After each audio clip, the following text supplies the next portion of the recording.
Warahmatullahi wabarakatuh. Waalaikumsalam warahmatullahi wabarakatuh. Selamat malam Mbak Talita.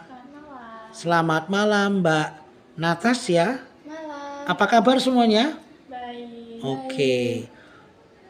Saat ini saya mau tanya pendapat kalian ya. Kalian juga termasuk salah satu siswa pelajar SMP yang berprestasi di sekolah kalian ya. Nah, saya mau tanya, bisa mungkin tip ini bisa di-share ke teman-teman atau pemirsa di channel ini, semoga bisa bermanfaat ya. Saya mau tanya, bagaimana tip Mbak Natasya ya, bagaimana cara jenengan untuk meningkatkan prestasi belajar di sekolah? Bagaimana sih supaya bisa meraih juara, bisa berprestasi, bisa membanggakan dalam prestasi belajar? Apa yang jenengan lakukan? Monggo. Ya, tips saya yaitu buat belajar senyaman mungkin. Jadi suasananya harus cocok untuk kita.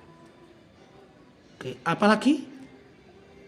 Yang kedua, fokus dengan mata pelajaran yang disukai. Ya. Ada lagi tips yang lainnya?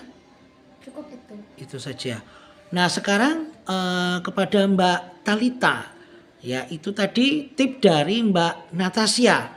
Nah, sedangkan Mbak Talita sendiri, bagaimana cara seorang Mbak Talita untuk meningkatkan prestasi belajar?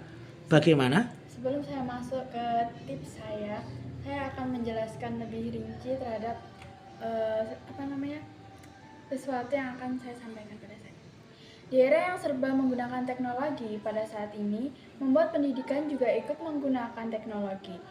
Banyak guru atau pengajar yang ikut mengakses internet untuk proses belajar mengajar. Secara tidak langsung, internet telah menggantikan posisi buku karena banyak pelajar yang lebih memilih belajar di internet karena mereka lebih paham jika mendengarkan dibanding membaca buku.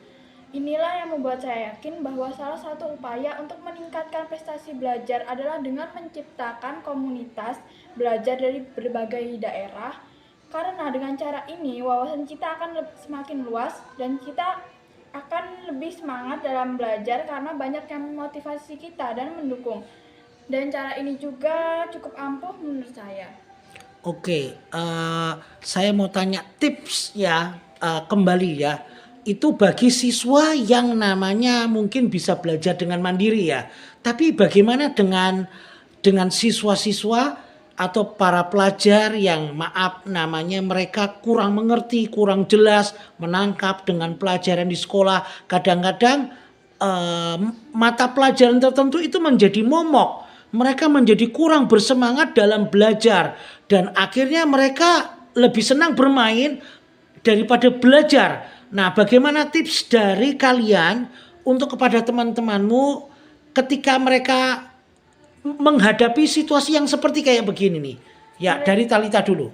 Mereka harus diberikan sesuatu yang menarik seperti pelajaran yang berisi kartun karena itu kan akan menarik perhatian mereka. Nah, mereka juga bisa bertanya kepada yang lebih wawasannya lebih luas, lebih pintar gitu. Mereka bisa bertanya kepada yang lebih tinggi. Oke, thank you. Oke, dari Mbak Natasya? Gini, mencoba latihan-latihan soal yang kesannya menantang. Jadi semangat kita tuh membara gitu. Jadi mengurangi rasa malas yang ada pada diri kita. Oke, terima kasih untuk pendapat dari kalian. Terima kasih untuk kehadirannya di tempat ini. Semoga obrolan kita bermanfaat bagi pemirsa semuanya. Terima kasih. Selamat malam. Thank you.